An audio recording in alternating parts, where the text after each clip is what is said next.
Assalamu alaikum Goenkans, hope you're doing good. In the previous module, we learned about various literary genres. Here, we'll get to know about folktale as a genre. Also, you will be introduced to the terms wit and humor. So, what's a folktale? Folk means people, regional people, and tale means a story. So we can say folktales or folklore as a story that is passed on from generations to generations orally rather than in written form, and it belongs to a particular culture, a particular tradition. All folk tales have a moral. They teach a lesson. The characters in the folk tales, they learn a lesson towards the end of the story. And folk tales are short enough that they can be read in a single sitting. And since they are short, obviously children would love to listen to these stories again and again. Folk tales have further subtypes, which include fairy tales, tall tales, myths, fables, and legends. Moving on, coming to the theme of wit and humor, which is prevalent in the first unit or the first section of your textbooks. So what is wit and humor? Humor is the ability to be amusing, to provoke laughter, to provide amusement. On the other hand, wit is the capacity for inventive thought and quick understanding. Wit is the ability to use words cleverly and humorously. We often say he is quite witty, or we say she is a woman of great intelligence and wit. So a witty person is good at making clever and funny remarks. So this wit is like intelligent humor. It emphasizes intelligence through humor, but humor does not. A witty person is intelligent as well as humorous, but a humorous person may or may not be intelligent.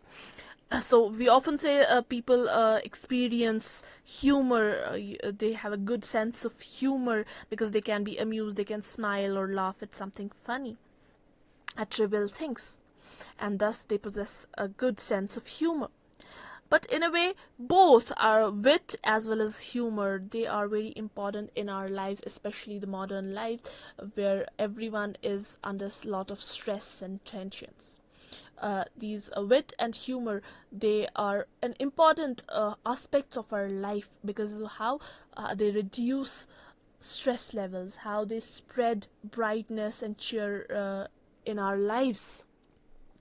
They reduce tension, they boost even smiling. We often say laughter is the best medicine. So smiling, laughing, it boosts our mood, it soothes, it reduces our tension and stress levels. So both wit and humor, they are important ingredients to spice up the dish of life. Children, you might have heard about the stories of Akbar and Birbal.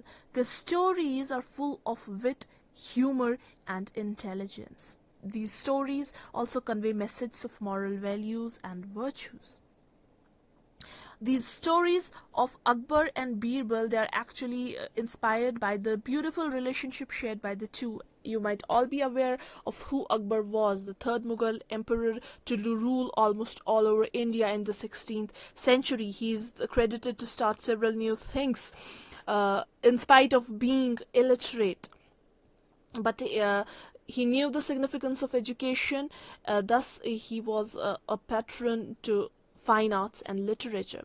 And then Birbal, who was born as Mahesh Das, was one of his close friends as well as his advisor and his main army commander. He's considered to be the most intelligent person who used his intellect, who used his wit, as well as a sense of humor to handle various tricky situations faced by the emperor. And it was because of his such qualities that Akbar bestowed him with the titles like Birbal, where Bir means brain and Bal means strength. Okay. And Birbal was one of the members of his council of 9 advisors known as Nawatta. Thank you.